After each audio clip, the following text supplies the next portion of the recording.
I am Dr.R.Priscilla, HoD of Physics, A.D.M.College, Nagapattinam. Now I am going to present the paper Major Based Elective 1 Microprocessor and C Programming. In this paper, Unit 1 Basis of Computer, Digital Computer. This paper mainly we are going to study about what is memory, semiconductor memories, RAM, ROM, flash memories, CCD memory, cache memory and buses. Semiconductor memories. First we are going to study what is semiconductor memory. There are two types of semiconductor memories are there. First one is RAM and second one is ROM.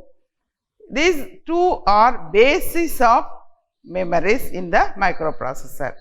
RAM is nothing but random access memory, and ROM is nothing but read-only memory. The read and write memories of a computer is popularly known as RAM. It is also called read-write memory. Let us see what is RAM. I show you, this is nothing but RAM. Random access memory is the internal memory of the CPU for storing data, program and program result.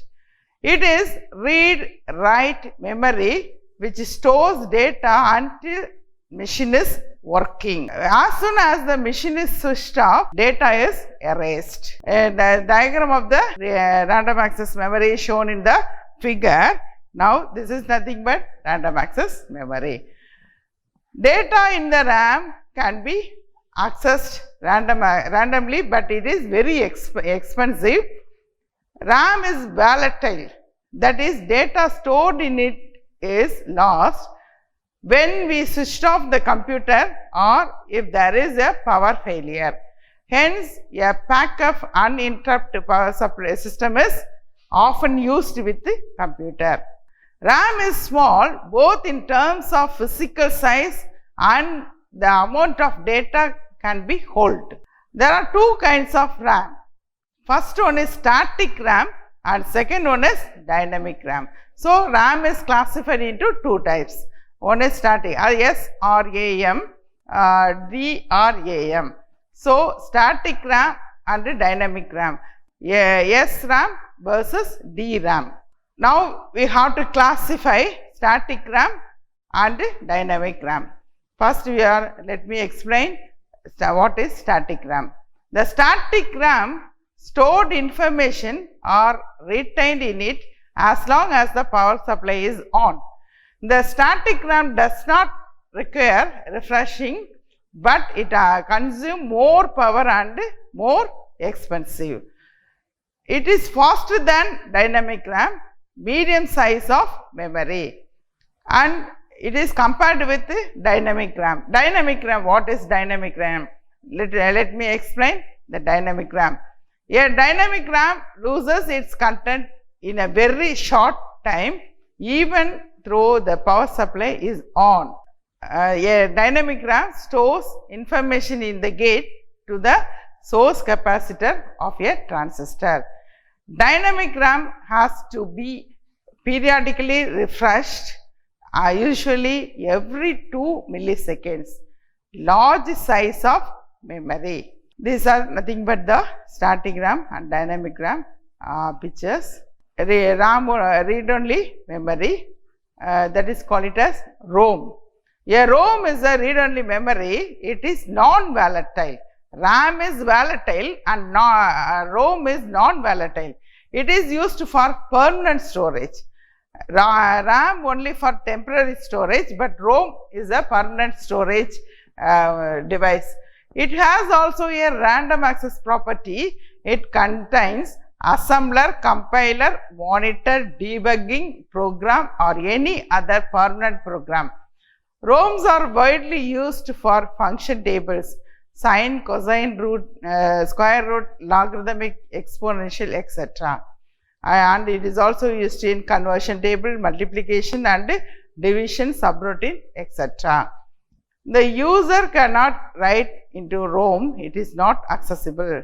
ROMs are simple, cheap and dense. This is nothing but the picture of RAM versus ROM. it is in the input device and output device port, how the information from RAM to ROM, and what is the functioning of RAM and what is the functioning of ROM. The picture shows all these things. It is nothing but the schematic diagram of ROM. PROM. PROM is nothing but a program is a programmable ROM. Programmable ROM is call it as PROM. The content of the PROM is decided by the user. The user can write permanent program in a PROM. A special equipment for PROM programming is called PROM programmer. ROM, PROM, and next one is EPROM. EPROM, it is erasable PROM. The content of the contents are erased by exposing EPROM high intensity short wave ultraviolet for 10 to 20 minutes. The user cannot erase the content of a single memory location. The entire content are erased. EPROMs are cheap, reliable and widely available. EAROM is nothing but electrically alterable ROM. Now ROM is classified into PROM, EAROM, EAROM. There are also electrically erasable and reprogrammable non-volatile memories. This is the advantage of EAROM. A device can be erased in one operation. The erase time may be 0.5 seconds to 2 seconds depending upon the capacity of the device. Next one is flash memory is suitable for storing firmware, whereas conventional EEPROM are suitable for storing parameter. They are economically compared with the EPROM. So, one device is advantageous for other one. It is EEPROM is more advantageous than EPROM. Next one is CCD memory. CCD stands for charged coupled device. CCDs are sensor used in digital cameras and video cameras to record still and moving images. The CCD catches light and converts it to digital data that it records by the camera. The quality of the image captured by a CCD depends on the resolution of the sensor. CCD structure. There are two types of CCD structures are there. First one is CCD is a two-dimensional array of metal oxide semiconductor capacitor.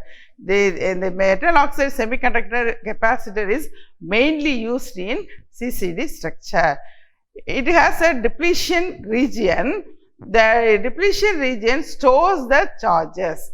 Charges are moved in the CCD circuit by manipulating the voltage on the gates of the capacitor so as to allow the charges to spill from one capacitor to next charge coupled device. So, it is called a CCD structure.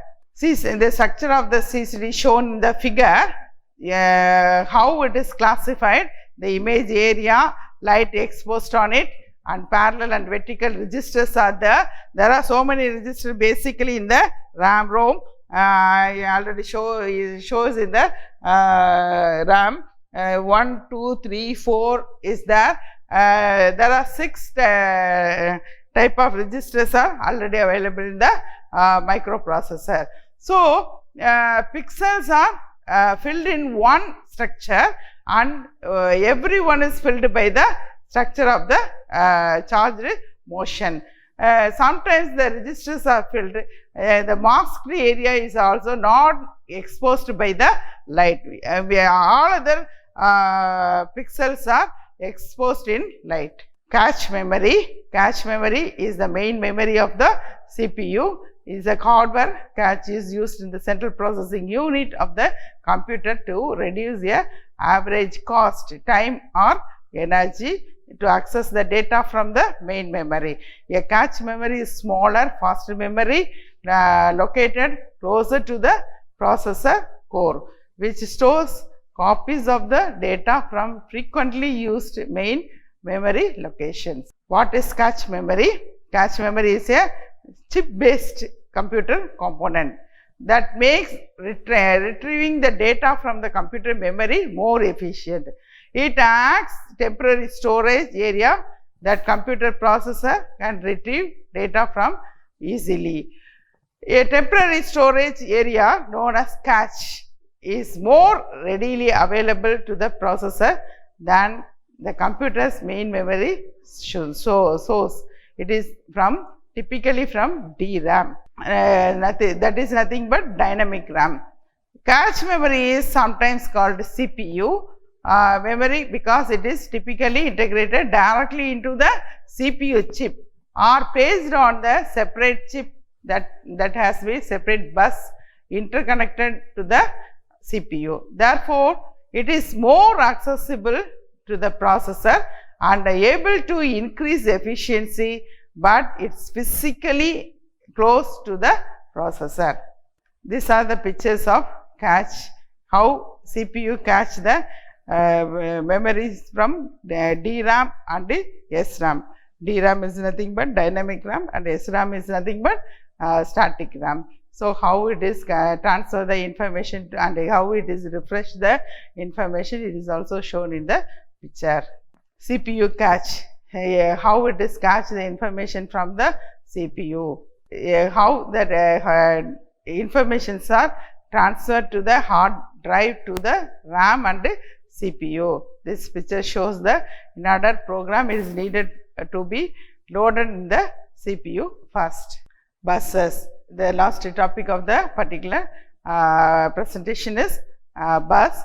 There are various input and output devices are connected to the memory is called bus. There are groups of lines connected the bus to the memory input and output devices. There are three types of buses are there. First one is address bus and second one is data bus and third one is control bus. This is nothing but the architecture of the bus. There are many number of lines are connected to input memory and output lines. Address bus, data bus and control bus. Some of the buses are unidirectional only and some of the buses are bidirectional. Address bus. The address bus carries the address of the memory location of input output device that a CPU has to access. When an address is sent by the processor, all devices connected to it retrieve the address, but only the device will respond which has to receive the chip enable signal from the CPU. The address bus is unidirectional. It is also shown in the picture. A data bus is used for the transfer of data between processor and memory and input output device. This data bus is connected to the input output device and memory. Data and control are shared. Control bus. The control bus is used to carry the control signal between CPU of various devices connected to it. For example, the CPU issues read and write control signals for read and write operations. Depending on the status of this signal, a device understands whether the CPU wants to read the data from the device or write data into the device. This is the architecture of the bus. CPU, memory, input and output and various lines are connected to control bus, address bus, data bus. This is the how it is connected to CPU to the buses. The address bus is 8-bit microprocessor usually 16-bit wide. A 16-bit wide address bus can directly access 64K bytes of memory.